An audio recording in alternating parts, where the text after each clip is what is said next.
This is the Arrowhead Brass PK2008LK, or loose key style stem. It says the PK2008, so it is for an 8-inch wall thickness faucet.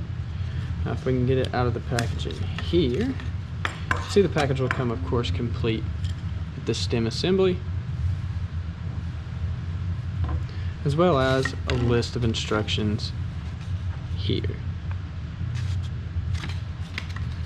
Set this to the side. Now we'll take a couple measurements of this stem.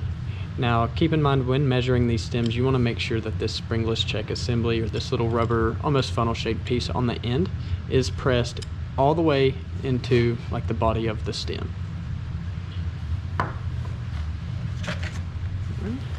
Now if we take a measurement of the complete stem from tip to tip, so from here to the tip here, see it measures right at about 12 inches. We can go ahead and measure this piece as well. You can see it measures right above 1.5